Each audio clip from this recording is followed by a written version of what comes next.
Mara, who recently lost her husband Gustavo, now takes care of her daughter Lita on her own.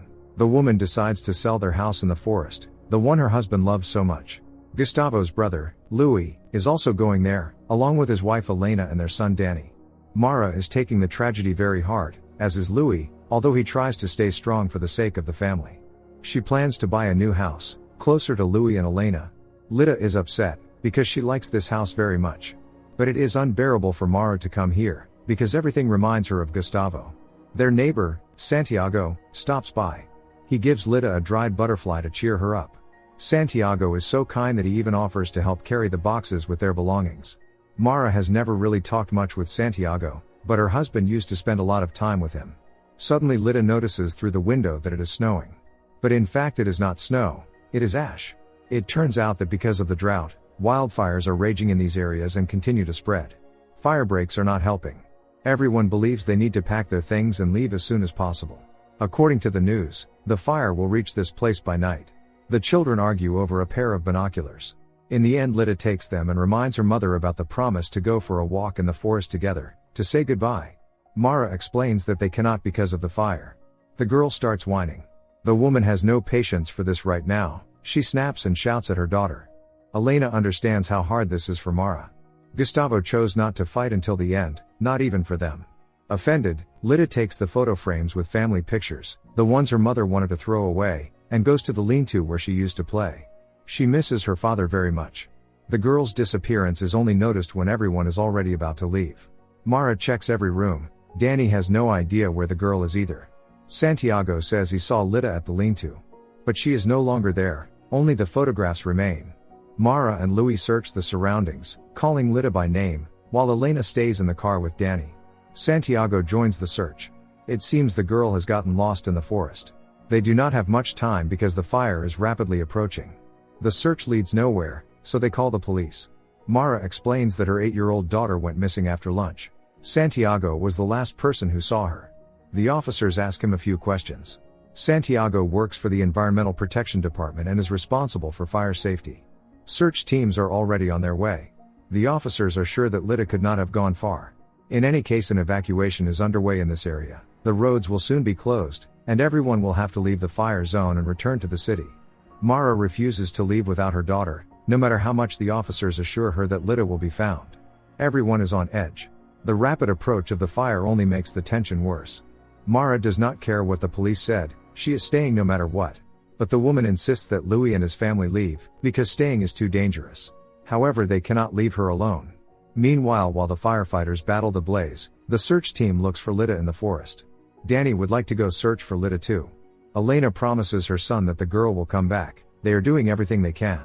But in reality Elena is very frightened. Smoke has filled everything around them.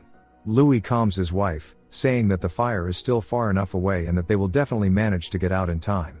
Because of the smoke, the search dogs can no longer work. Mara feels guilty about shouting at her daughter. She hates this house and this forest. Lately Gustavo had been here all the time.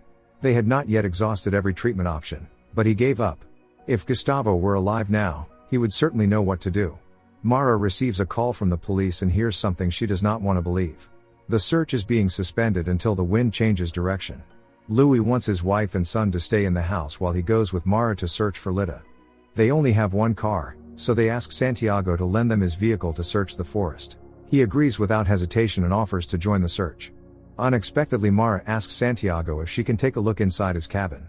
Louis says this is going too far. But Mara simply thinks that Lita might have hidden there. Confused by such a request, the man still allows them to go inside. They look around the cabin. Santiago only refuses to let them enter one of the rooms, which seems suspicious to Mara. Louis is beginning to suspect something as well, especially since Santiago is acting nervous. Already on the verge, Mara goes back to the house where Elena and Danny are waiting. Louis comes in right after her. Something is clearly wrong, otherwise why did Santiago refuse to let them into one of the rooms? Besides, he was the last person to see Lita. Mara intends to call the police, but there is no signal, and no internet either. Seeing that Santiago is about to get into his car, Mara and Louis quickly approach him. He suggests that they all go together to search for Lita. It is already starting to get dark. When Santiago returns to his cabin to get flashlights, Louis finds Lita's bracelet in the car. Mara can barely contain her emotions. They demand that Santiago explain how the bracelet ended up here. He stammers that Lita gave him the bracelet at the lean-to, but that sounds highly implausible. Santiago refuses to give Mara the keys to the cabin. That hardly stops the woman, and she begins pounding on the door while Louis prevents Santiago from getting any closer. In the end, Mara breaks the window with a stone, desperately calling for her daughter. Louis forces Santiago to open the door to that very room. They find themselves in a small lab used for making illegal substances. Lita is not there, but there is another hidden room, intended for meditation and rituals, at least according to Santiago. He assures them that he did not harm Lita. But neither Mara nor Louis believes a single word he says. Lita's bracelet did not end up in his car by accident. Louis grabs Santiago and ties him up, hoping this will make him talk. What are these strange rituals he performs? And why did he leave the girl alone at the lean-to during a wildfire? Louis is ready to resort to torture if that is what it takes to find out where his niece is. Unexpectedly, Mara stops him, wondering what they are doing.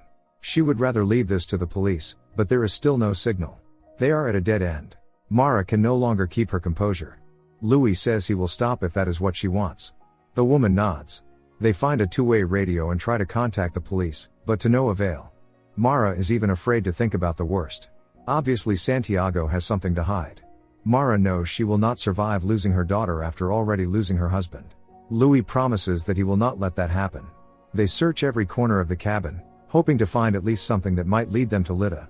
In Santiago's phone, Louis finds videos of sinister rituals involving burial. This guy is clearly a psycho. Meanwhile, Santiago begs Mara to come to her senses and insists that he found the bracelet on the ground.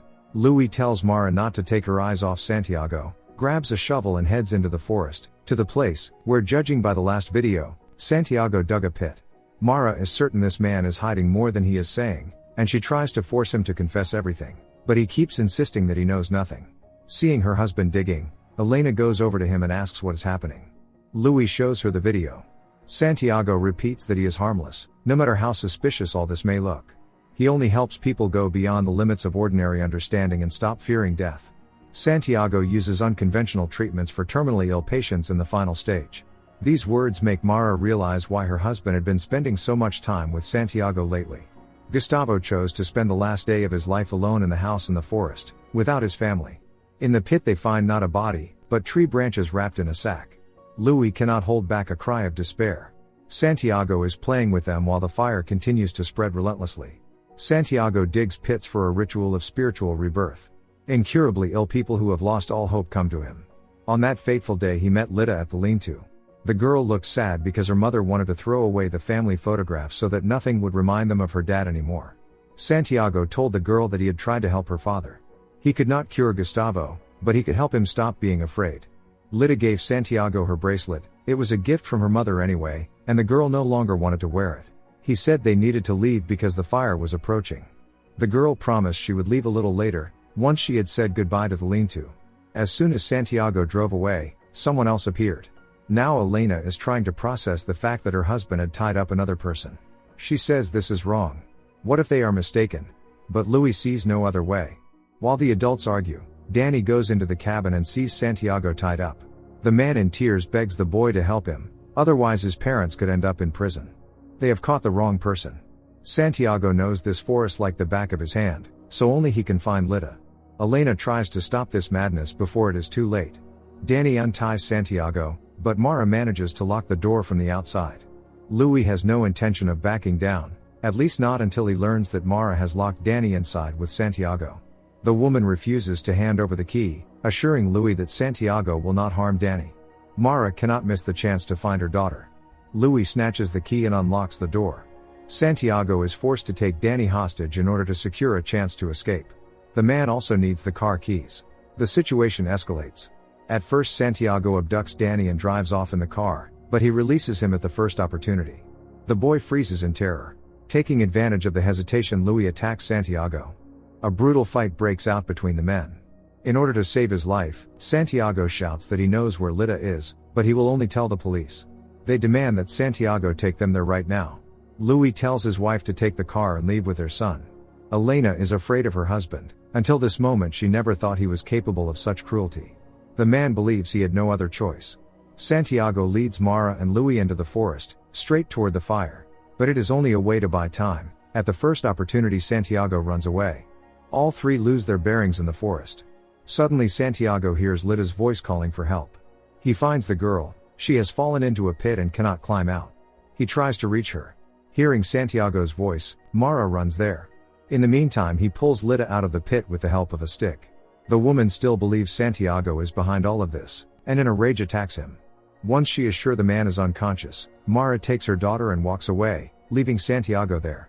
At some point the girl says that a bear was chasing her and she fell into the pit. Santiago had nothing to do with it, on the contrary he saved her. Mara would rather it were not true, because it means they have ruined the life of an innocent man. Louis finds them. The three of them leave together. Mara realizes she will not be able to live with what they have done. While Louis goes into the house to get water, Mara tells the girl that everything will be fine and that her uncle will take her to the hospital. The woman intends to go back for Santiago. Making her way through the fire, Mara tries to pull Santiago out. Louis has to leave without his brother's wife, because Lida loses consciousness. Suddenly Santiago runs out onto the forest road. But where is Mara? Santiago signals for help, and a car picks him up. Louis brings his niece to the emergency room. It is still unclear what happened to Mara. If she went back for Santiago, why did he make it out alone? While doctors examine Santiago, he remembers how Mara came back for him. At the same time, doctors are trying to resuscitate Lida. Louis leaves his wife a voice message and asks her to come. The police arrive at the hospital. After Mara managed to drag Santiago a little farther away from the fire, he regained consciousness. The woman could not find the words to express how sorry she was. The fire is getting closer and closer, devouring everything in its path. The officers ask Santiago where the scars on his face came from. He remembers how Mara kept repeating "I'm sorry" again and again. At first Santiago lunged at her with a scream, then he embraced her. Now Santiago tells the officers that a mother bear attacked him in the forest. Perhaps the animal was protecting her cubs, or thought she was. It is clear that by the bear Santiago means Mara, a desperate mother.